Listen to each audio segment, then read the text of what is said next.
Hi guys, കുറച്ച് ദിവസം മുമ്പ് കിട്ടിയിട്ടുള്ള ഒരു ബബ്ലൂസ് നാരങ്ങയാണിത്.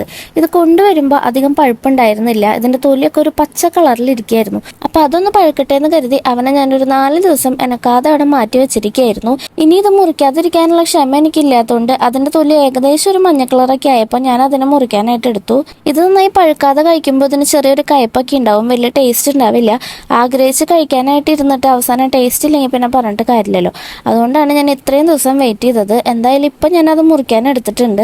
ഈ ബബ്ലൂസ് നാരങ്ങ മുറിക്കുമ്പോൾ നമ്മൾ കത്തി ഉപയോഗിച്ചിട്ട് നേരെ നടു മുറിക്കാതെ ഇതുപോലെ തൊലി മാത്രം പിഴുതെടുത്തു കഴിഞ്ഞാൽ നമുക്ക് അല്ലികളായിട്ട് ഇതിനെ വേർതിരിച്ചെടുക്കാനായിട്ട് കിട്ടൂട്ടോ. അങ്ങനെ ഇതിന്റെ തൊലിയൊക്കെ ഞാൻ നന്നായിട്ട് ചെത്തി എടുത്തിട്ടുണ്ട്. ഇനി നമുക്ക് ഇതിന്റെ നടു പിളർത്തി എടുക്കാം. ഇനി ഈസി ആയിട്ട് നമുക്ക് ഇതിന്റെ ഓരോ അല്ലികളായിട്ട് എടുക്കാൻ പറ്റൂട്ടോ.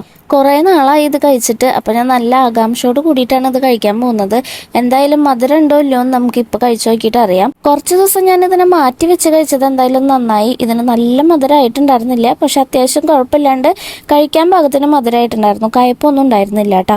ഈ ഒരു ബബ്ലൂസ് നാരങ്ങ ഞാൻ മുറിച്ച് കഴിച്ചതിന് ശേഷമാണ് ഇൻസ്റ്റാഗ്രാമിൽ റീൽസ് കണ്ടുകൊണ്ടിരിക്കുമ്പോൾ ഇതിൽ ഉപ്പുപൊടിയും മുളക് പൊടിയും ചേർത്ത് മിക്സ് ചെയ്ത് കഴിക്കുന്നുള്ള കാര്യം ഞാൻ അറിയുന്നത്. അപ്പൊ ഇനി ഇത് കിട്ടുമ്പോൾ അടുത്ത പ്രാവശ്യം എന്തായാലും ഞാനത് ട്രൈ ചെയ്ത് നോക്കും. അപ്പൊ അത്രയുള്ളൂ ഗൈസ്.